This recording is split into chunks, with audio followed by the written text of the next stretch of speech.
Good morning and welcome to the Thames Valley Chamber of Commerce and to today's webinar on productivity and people performance. I'm Nurna Multani, account manager here at the Thames Valley Chamber. I work with businesses in the Thames Valley and I've worked closely with my member Tony Hendry with his membership, who will be delivering today's webinar. So this webinar will be recorded and you have the opportunity to post any questions that you may have for Tony in the chat box, and then Tony will answer them accordingly. So as I've mentioned, the webinar is recorded and it will be available to listen to via our website. So please do share this and listen to it again if you need to do that after the webinar. So over to Tony. Okay. Good morning. Apologies for the slight delay with you. We did have some technical problems here, but we hope that we have overcome them now. And thank you for joining myself and Narinda on this webinar. As you know, it's productivity and people performance. If you have a paper and pencil or pen, that would be a good idea. And please do post your questions because they're coming up on our screen through the live chat. So what's all this about productivity? Let me just define it. I'm sure you're all quite able to read, so I'm not going to go into this and read it all out, but basically it's how effective are you in putting in effort in terms of the rate of output per unit of input? In other words, what's being produced as against the cost, time, effort needed to do it. You know, we're all looking to achieve more with the same resources, or not to achieve less if we reduce resources.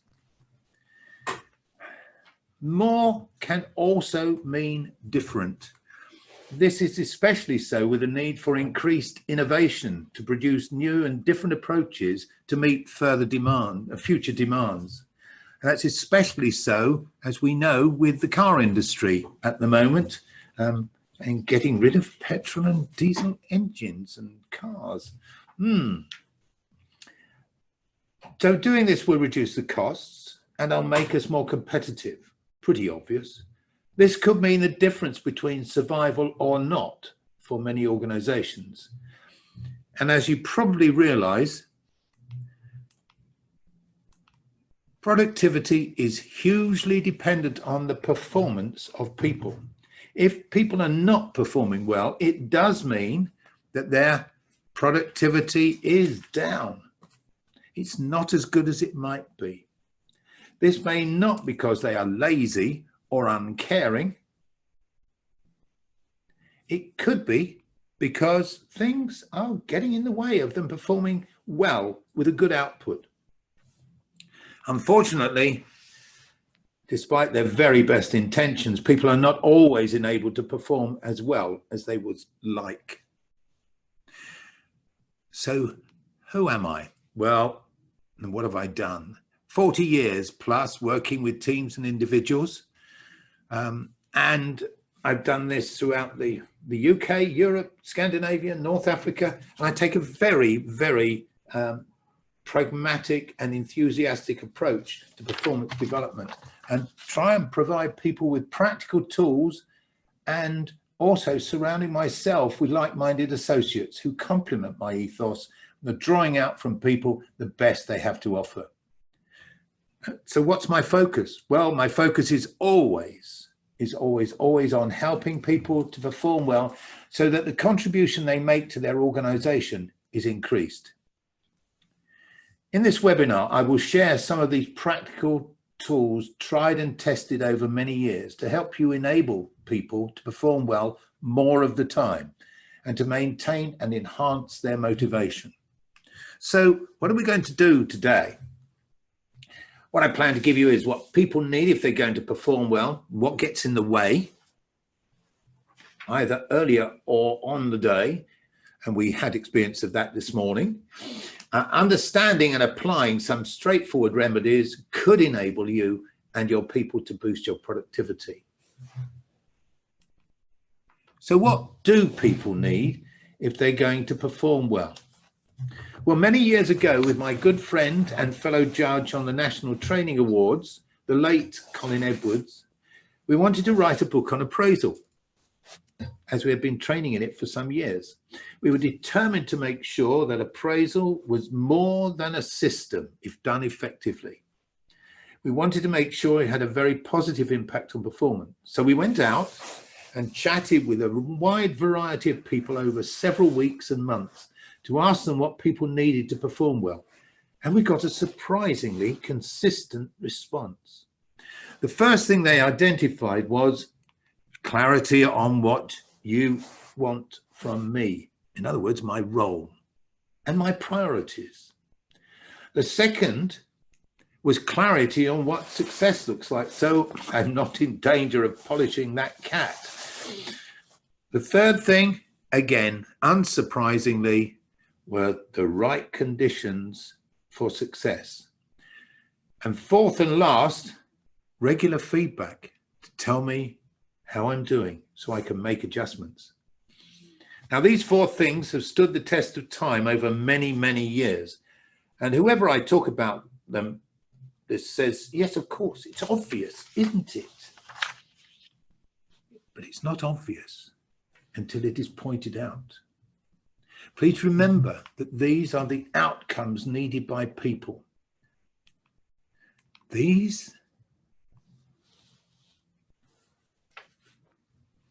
are some tried and tested recipes for getting to these outcomes, and I will show you some of them a little later. But the main focus is to focus on the outcomes and not on any procedures you have, and monitor and check how you're doing against them. So yes, it is stating the obvious. So here are some ways to provide these four things. It starts with clarifying roles. The objective is to make sure that the manager and the job holder see the roles and priorities in the same way, so that they work in the same direction. The outcome is that there is agreement between the manager and the job holder on the overall purpose of the roles in the context of organization and team goals. I always find that a bit of a mouthful. So how do we do this? Well, please do not rely solely on a written job description. If you have one, that's great, absolutely great, but you will need to flesh it out in terms of priorities and what is meant by certain things. Suggest you start with a meeting, possibly after the job holder has come up with their idea of what the job is all about. This then becomes about confirming some things and contradicting some other things. And again, the first thing is to ensure that there is complete understanding on what the overall purpose of the role is. That is the why of the job.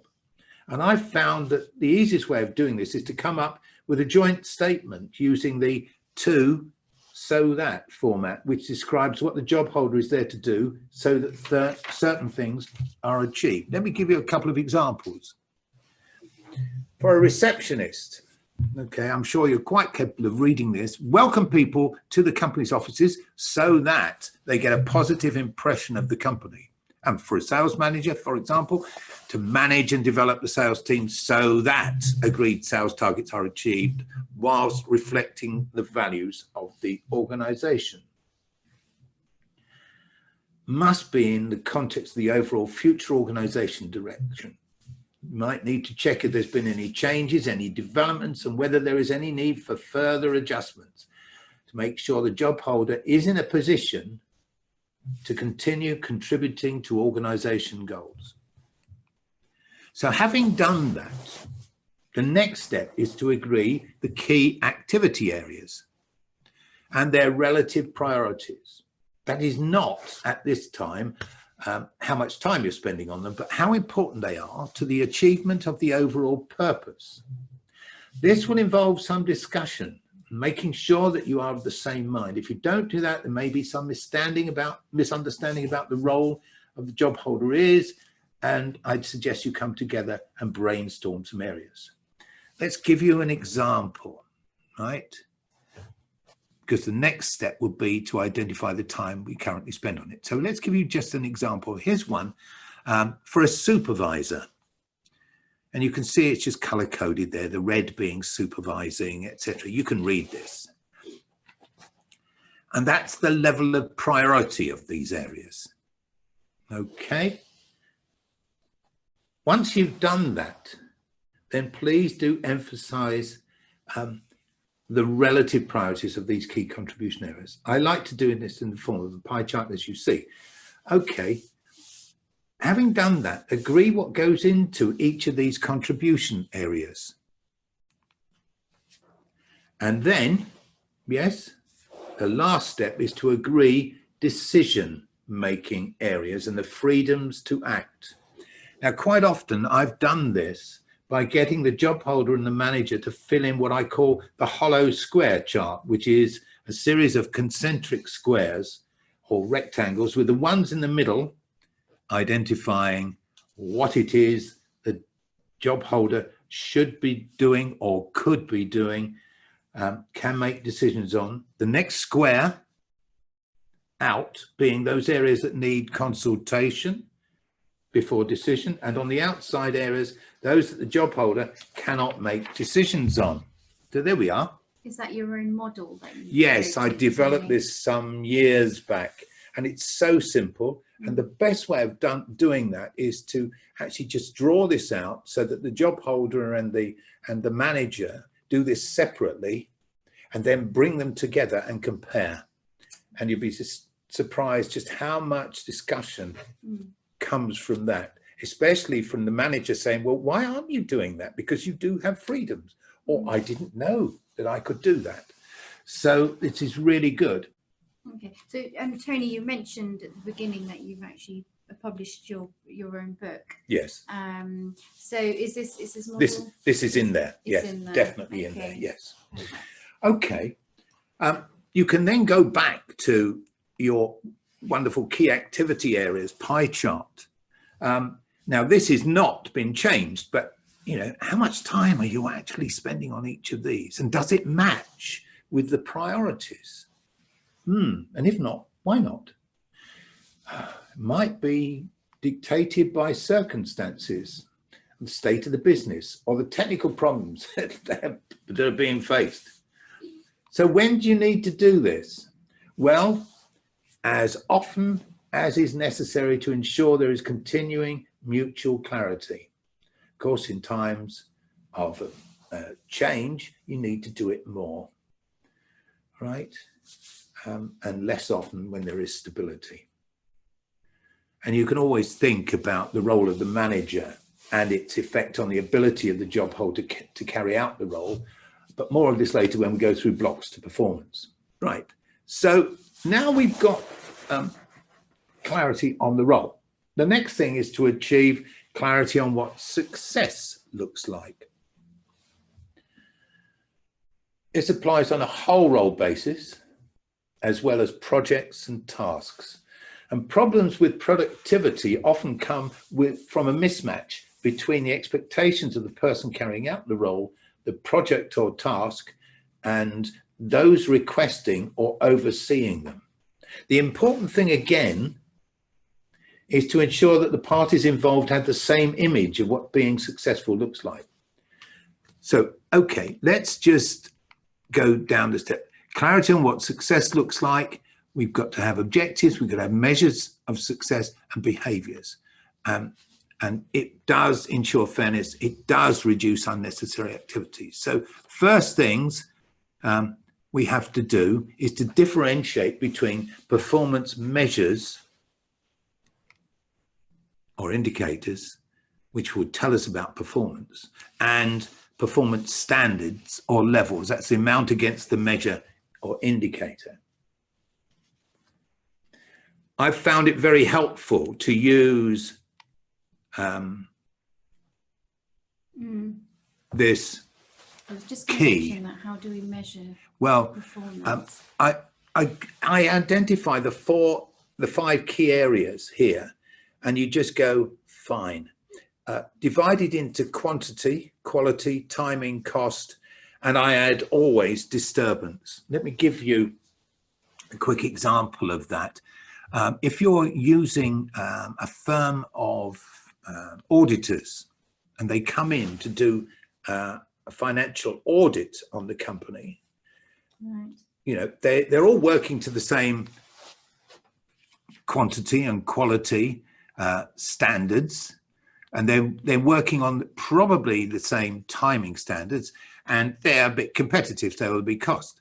But there are some who, when they come in, will totally stop everything that's happening and demand it, the focus is on them. There are others who just let you get on with it. Which would you like? Okay, so coming up with these key areas and performance indicators, I found the expressions that really help are the level of and the extent to which. Okay.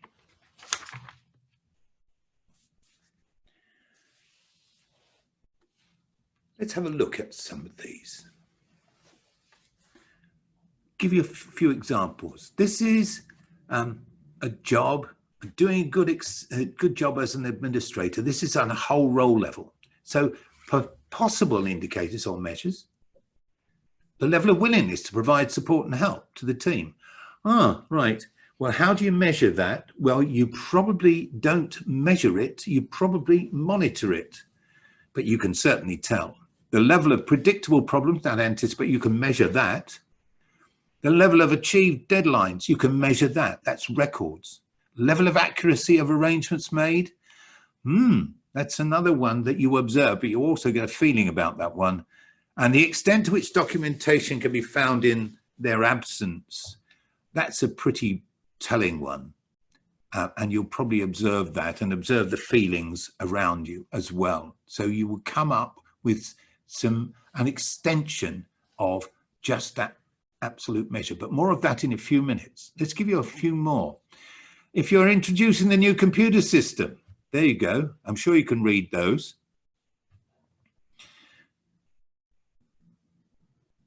So the level of interruption to the business is one of those. You can certainly measure that. The level of user confidence. How would you do that? Well, you ask them, but you can also observe how confident they are in operating the new system. Cost of project, that's fairly good. That's records. Level of satisfaction of users, just ask them. Let's do another one. Improve the effectiveness of the production process. Right. Level of quality achieved against specification, easy to measure. The amount produced per hour, yes. The level to which the customer delivery targets are met, yeah. Flexibility and responsiveness to changes in demand, well, you probably have to observe that.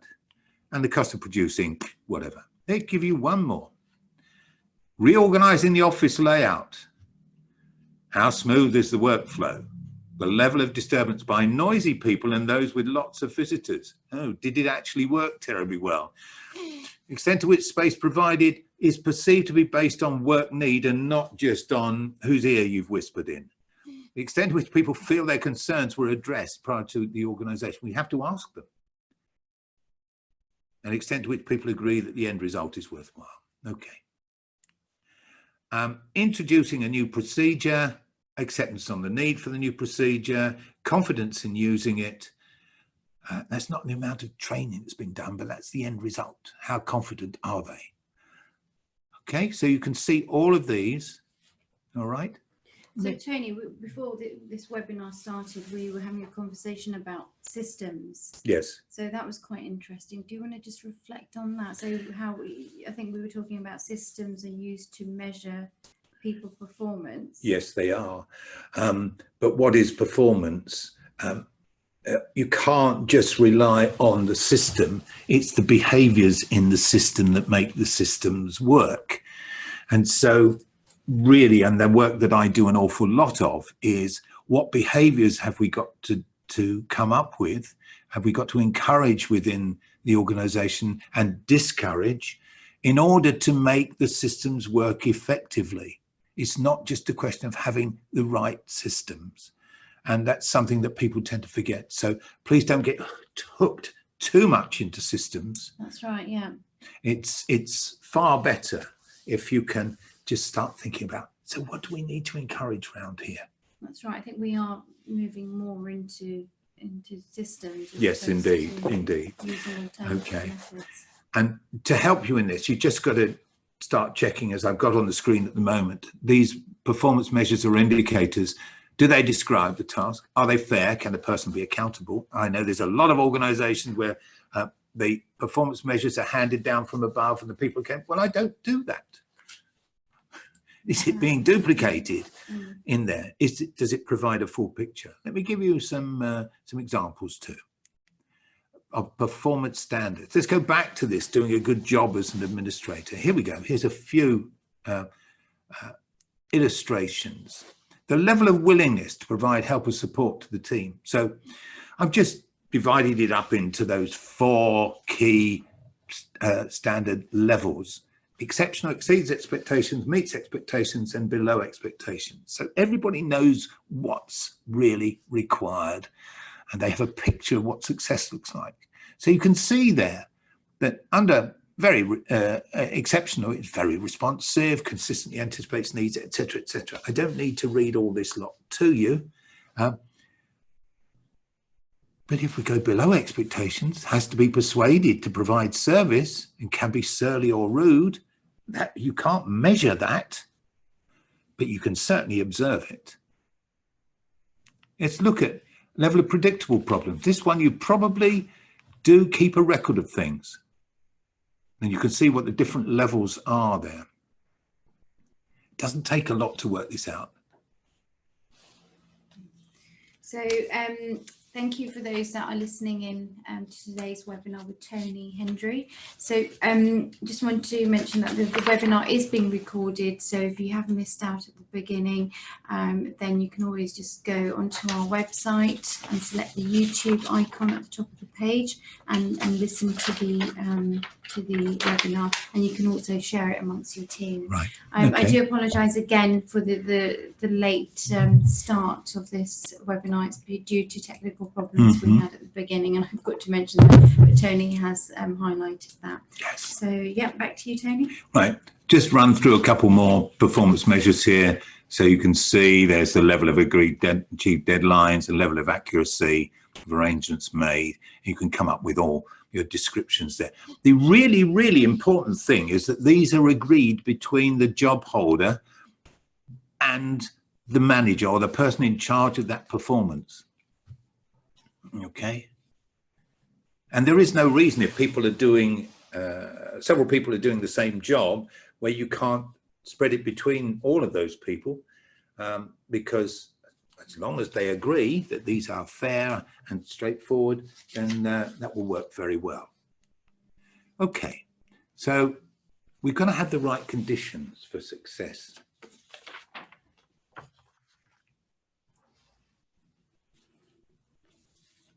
Okay, let's ensure that we have the right conditions.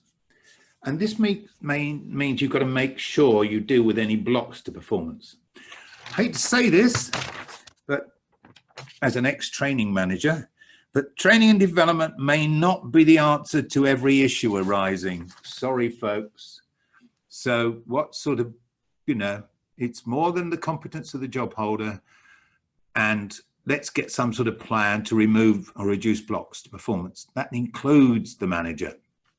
Okay, let's have a look at what affects performance. You all know these things. Well, someone's motivation certainly does. The environment, relationships, processes and procedures, and guess what? Yes, skills and knowledge, the training bit.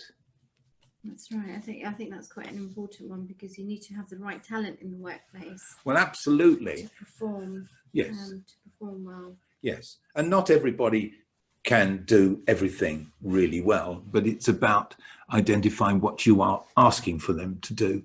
And it's surprising what people can do if they are really well motivated and they have the right sort of environment around them. That's right. And that environment means the communication that's going on.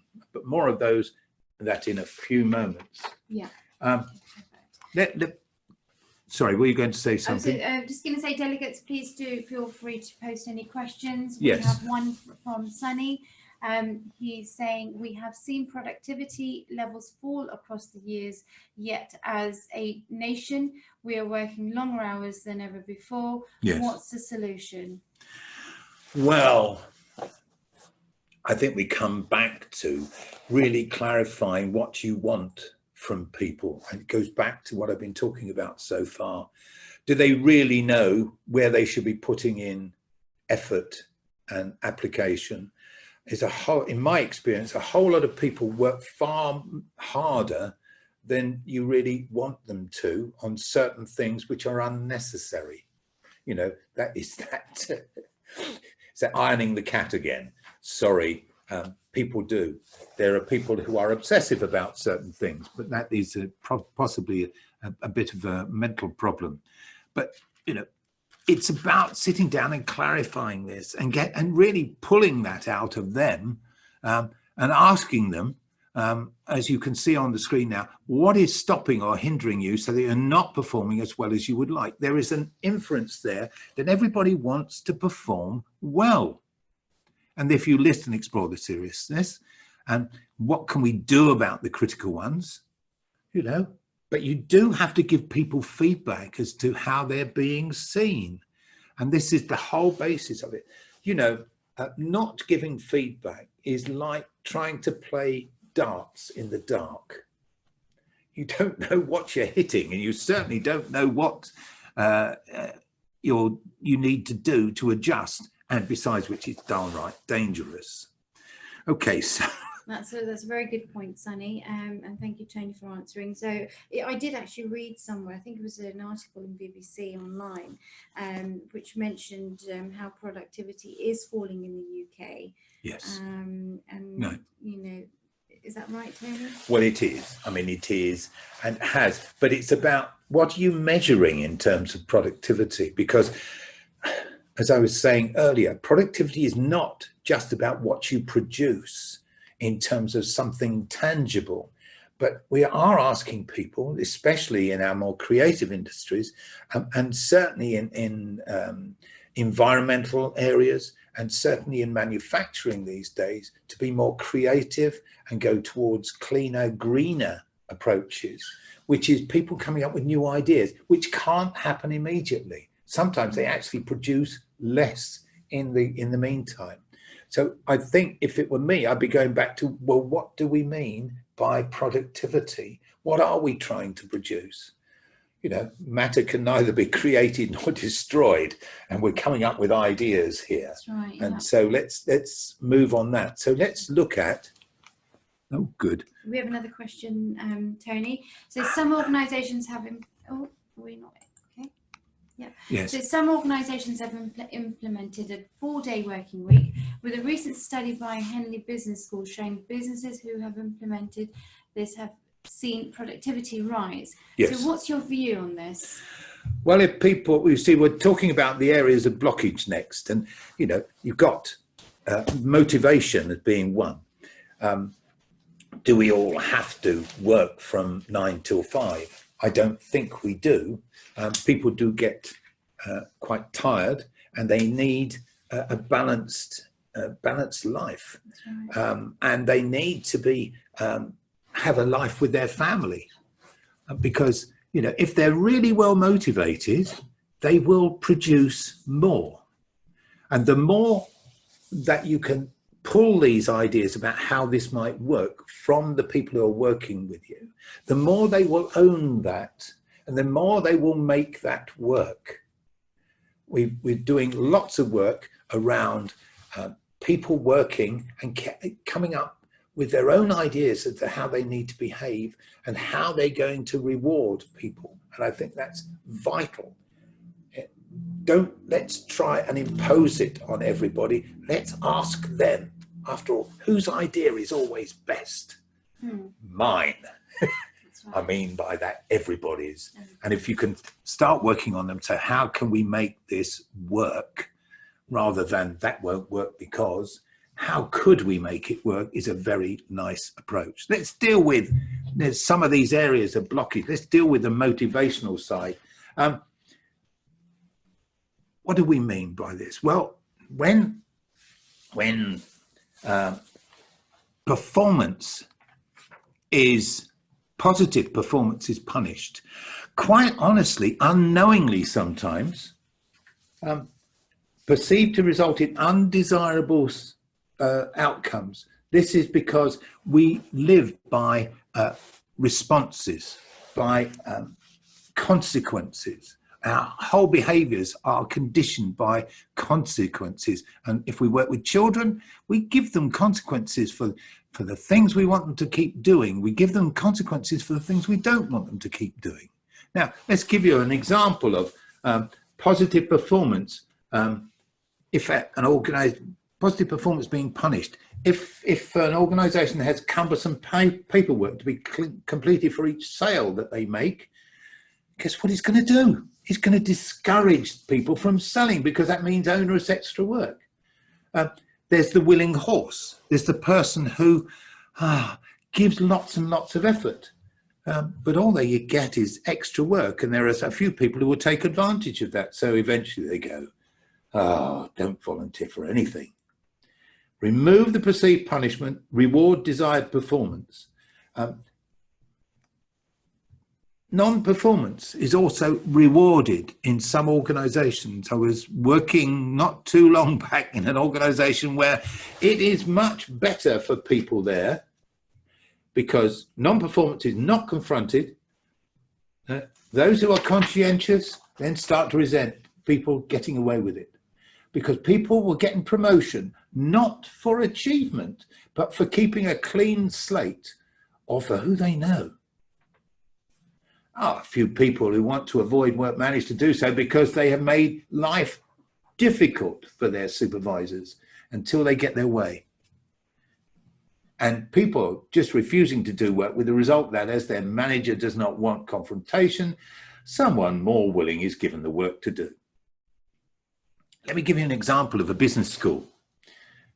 It stated that it wanted to become more pragmatic in its approach to management teaching, and that all staff should become more practical in their approach. It then proceeded to promote staff who had written academic research papers, but not those who would help achieve change in client organizations. Strongly resented? Solution is to remove the perceived rewards for non-performance. These perceptions only come to light by talking with people, often just asking the question, so what have you got to do to get promotion round here?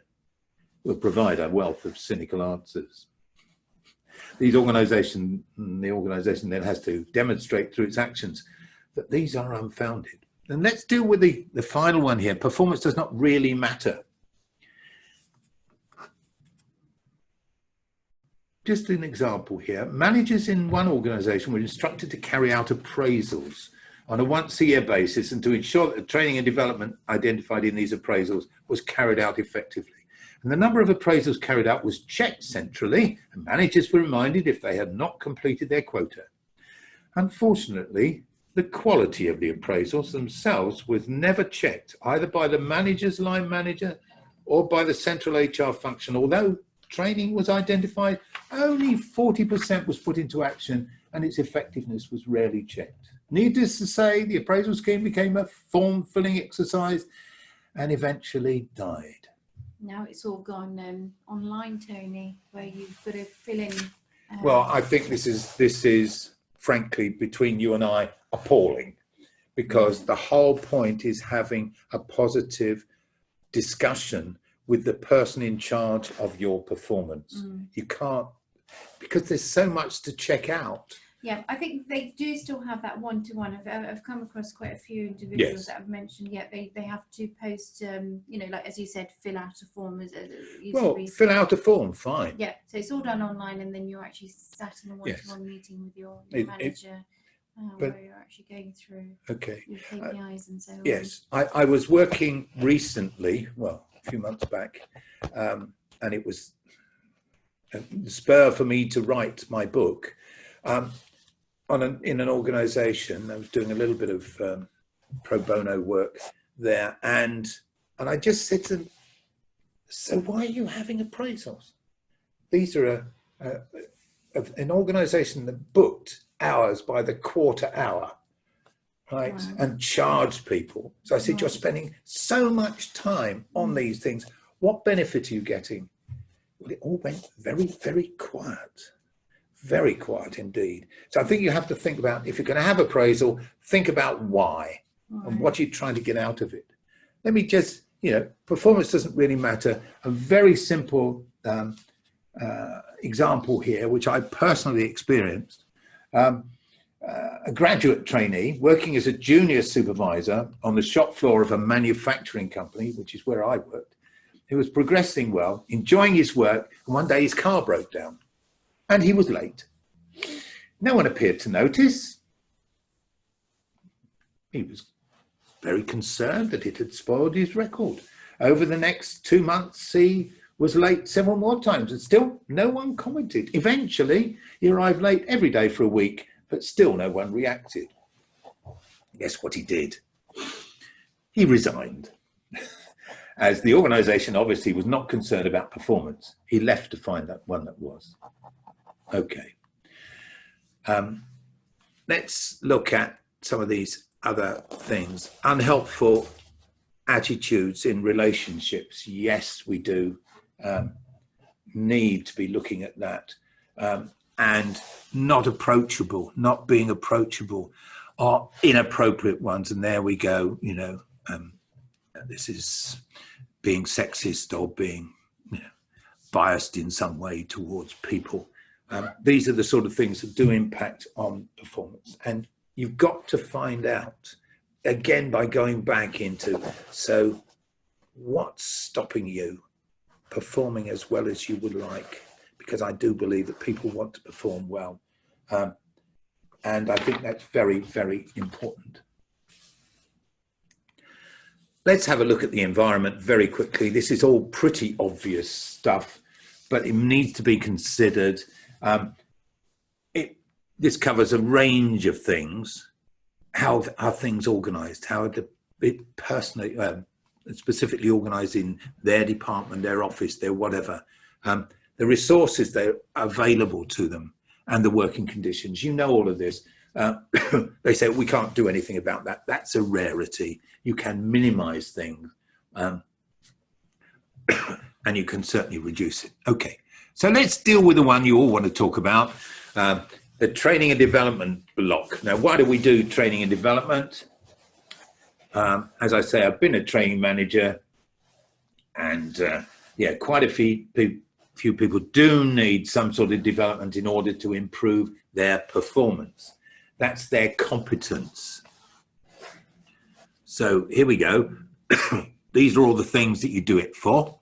You could actually have that as your decreasing level of importance of things.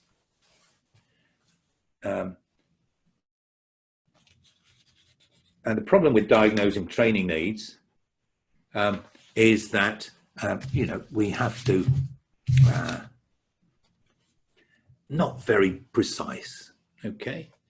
For example, we have to ask, what new things does the job holder need to do? What do they need to develop? And, again, it's all pretty obvious stuff, right? But they're not very specific. I get an awful lot of things. Oh, can you help me improve my presentations? Yeah, so I go, well, so what part of presenting do you want to improve? Is it the preparation, the planning, the structuring, or is it the delivery? Oh, we have to help them do that. So others use fillers a lot. Listening to someone, and I counted about 30 okays in the first 30 seconds. And I ended up just counting it. So we need to work out what, in fact, they do need. Remember, there is a learning cycle, and meeting their needs, they have an experience, they review this, they make sense of what happened, and they are planning for next time. So that's a bit of a cycle. And those of you who are in training development know this so well. but people develop a preference for where, in fact, they in the learning cycle, they do learn best. Doesn't mean to say they can't learn anywhere else, but they learn best here. So let's have a look at that. So an activist learns from having an experience. They like to do practical stuff, to be active in their learning. Yes, and if you ask for a volunteer, they're usually the ones who volunteer first. A reflector learns by watching other people, watching what's going on. They learn from videos, they learn from all sorts of things. A theorist tries to make sense very much of what's going on, and they like to put models and structures around their learning. And last of all, there's the pragmatist. I'm a bit of a pragmatist. I only like to learn if I know it's going to be of real proven value to me. So there we go. That's where pragmatist comes in. You've mentioned learning from other people, Tony. Yes, indeed. That's so true. Every Yes. day there's something new that you would learn or pick up. Yes. And I think that it's very true that how you can just learn from other people and their knowledge. This is very, very true. And there's a classic way, and you'll see it because I've got some methods here, which I'll put up. Okay. And I don't know whether I actually say it, but one of the ones I call sitting. Yes, it is under pairing, sitting with Nelly. It's a very old phrase. It means somebody comes in and shows me how to do things, and they sit with me while I learn, which was terrific. Now, as I said, I was involved with the National Training Awards for many, many years. I think it was about 14 all told. And one year, this entry came in where they were coming up with some very, very high-tech building. I don't know, there were stuff that was going into electronic kit. And the only way that this company had found that they could pass on this knowledge and skill was very much to sit down with people and show them. They won an award because the results were brilliant. So there we go. So please always remember, you have to reinforce people's learning, their training, whatever. So I have this phrase: catch people doing something approximately right, not absolutely right, but approximately right, so that they are motivated, because they then matter and you spotted them trying. So performance is in fact affected by more issues than training or attitude. So please agree a joint action plan, and you are very, very, very likely to impact productivity positively by doing that. So let's deal with giving people feedback. As I say, it's a bit like without feedback, it's, progress won't happen if you don't give it. People don't know what to change. And above all, it affects their motivation. So these are outcomes you're looking for there. An enhanced relationship, yes, but certainly motivation, because if you're getting feedback, you matter. You actually matter. And that's really, really important that you do. So here's a few rules for you.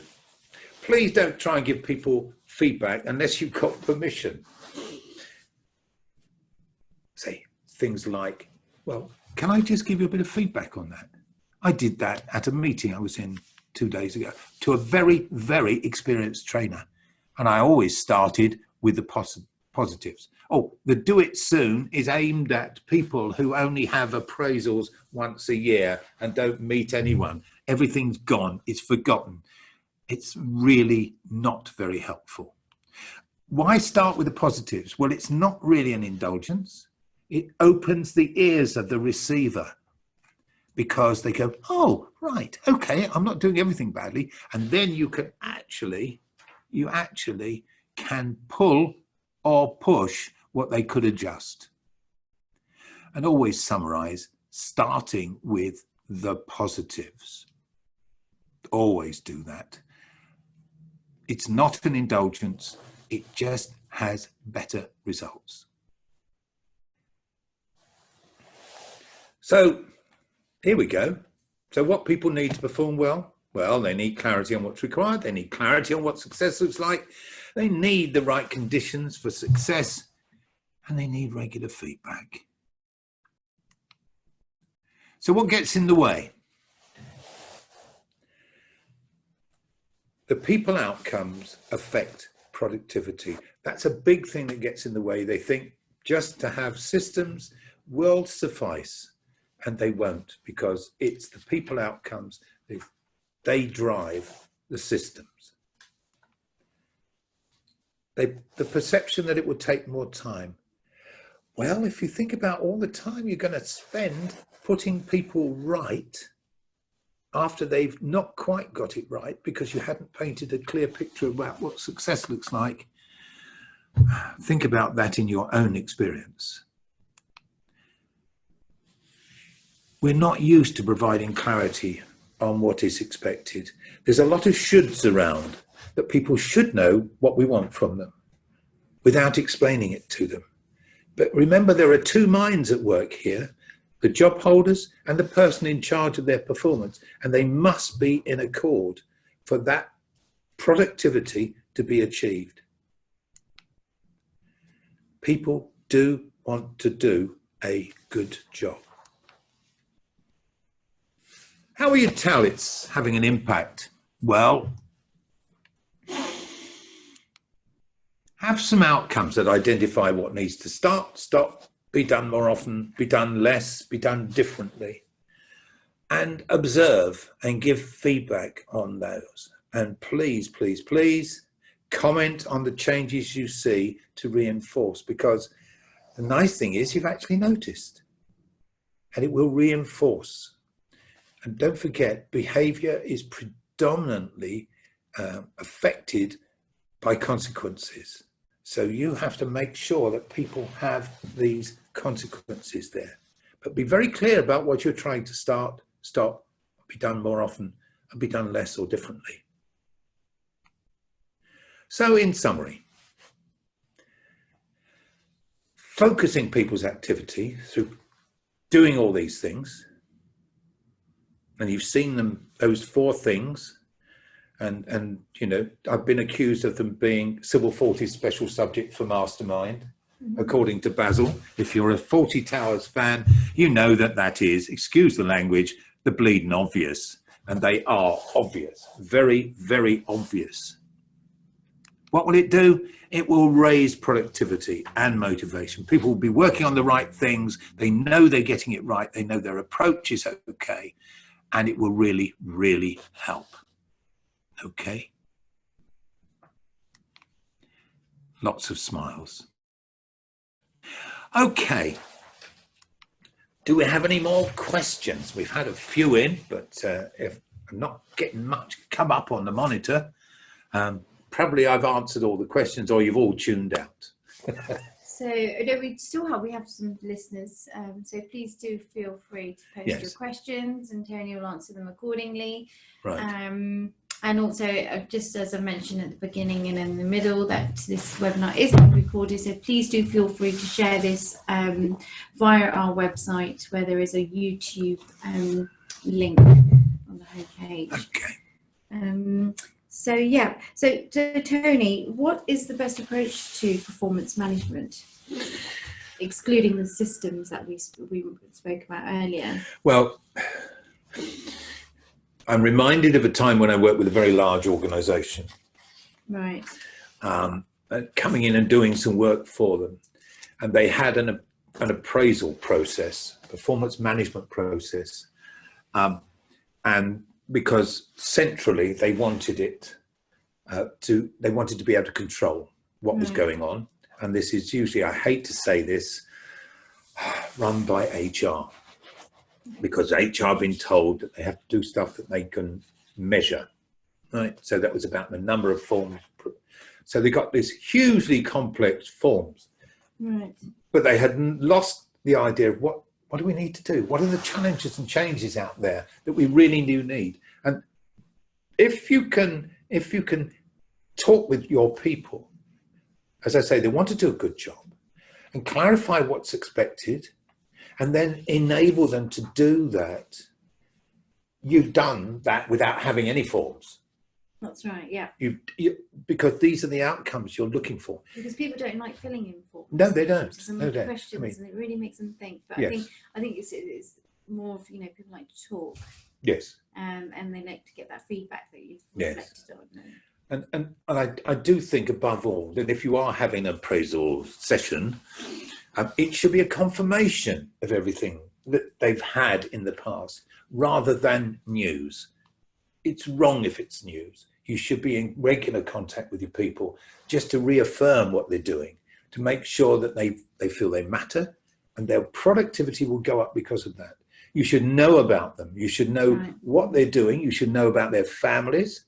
You should know about their hates, a little bit less than their dislikes, and the things they really like getting involved in. And as far as possible, try and avoid the things they hate and try and nurture the things that they really love doing. You've got some amazing talent. And I've worked with some very high-tech organizations, and they don't always manage to uncover that because they put a system around them. And these people are not free to make a contribution. And they do have to, but you can channel that and still free them up to make the contribution. So it is about the environment that you create. Can they come to you and talk about their concerns? Can they come to you and talk about where they want to go? Why not? Does it have to be rationed to the appraisal? I think not. I think not. Okay, so there we go. Thank you, Tony. Right. Okay. I'm delighted to talk to anyone who wants to give me a call. There you go. There's the email address, tony@hendrytraining.com, and I'm around Oxford area, but I would travel anywhere. And the large amount of today's webinar containing my book called Appraisal Unmasked, as you probably have picked up, it will be a very pragmatic approach to this. It's got lots of examples in it, and it's got all the materials that we've talked about today. And if you want to buy it, it's available at any good bookshop. Just quote the ISBN number, and you will be able to get hold of a copy. Thank you very much for all your time this morning. I hope you found it interesting. Thank you, Tony, for delivering a great webinar today on productivity and people performance. So you've given us some really good insight on the subject, and I'm going to take away some interesting information that you've reflected on today. It's been very educational, so thank you once again. Just moving over to the next slide. This is basically about our new membership model. So we have actually moved over from an employee-based to a value-based membership model now. So you have the choice to select the membership tier that you would like to take out. So all the information is available on our website. So please do, click onto the different tiers just to see what's available and the opportunities available, because it has been enhanced. It's bigger, it's better. The member zone is very enhanced as well. So please do check that out. Moving over to the next slide is basically just a list of some of our upcoming events. So there's some really interesting ones in there. So please do get yourself booked onto them. You can view a full list of the events through our website, and also if you're a member, you'll get the automated notifications and invites that will appear in your inbox. So please do get yourself booked onto them, because there's lots of interesting ones there. And they're not just general networking events, there's lots of special interest group events in there as well. So yeah. So thank you once again for listening in, and a very big thank you to Tony for coming in all the way from Oxford to host this webinar, which again has been very educational. If you do have any questions, there's contact details there for myself and Tony, and we will answer them accordingly. So yeah, thank you very much.